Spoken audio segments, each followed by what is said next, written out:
The Lord knows 201 Poplar, the Shelby County lockup, has its share of problems. They've had some emergency things that got to get fixed, millions and millions of dollars just to make sure the door cells lock. Pretty basic stuff, honestly, but they've had all kinds of issues. And now we learned that maybe they've also been shouldering an undue burden when it comes to some 140 inmates that should be in state custody but have not been transferred by the state. And so the county, by default, has had to take care of these inmates, and that gets expensive on a per diem basis. And when you're talking 140 inmates, Otis, that really adds up. It really is. And first, kudos to the reporting on the story by ABC24. That was a really good story to uncover.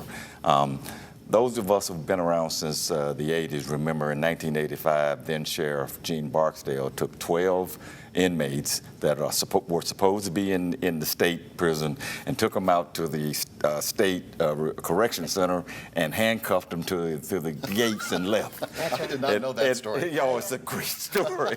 At least Sheriff Bonner didn't do that. He might think about it, though. Well, but he'd be justified if he did. This is a problem that the state corrections people need to fix. They need to come get their people, as Keith Norman and I said before the show started. There's one guy that's been in the lockup, Susan, for almost 10 years. Yeah, I saw that. And well, the Shelby County Sheriff's Department said, look, we'll put them in a van and we'll take them to you. You don't have to come get them, we'll bring them to you. And the state still won't take them. So yeah, what's going on, I have no idea. But you're not just, look, I'm not happy with people who commit crimes and are convicted and they're in jail. I'm not a bleeding heart. But these are also human beings. I tell you, yeah. And I think it's wrong to be treated that way. That's the word, the humanitarianism oversight here. And the fact of the matter is, our prison system has been broken for a while. Corrections Corporation of America came in many years ago.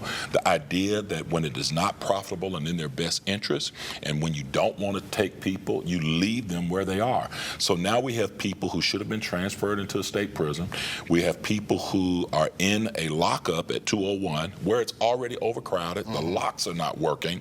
So we have many problems there, and yet we're not being reimbursed for 140 people at a cost of over $30,000 per year to keep a person incarcerated. We can't have a successful budget or jail in Shelby County, especially if the state is not picking up its weight to do what it's supposed to do.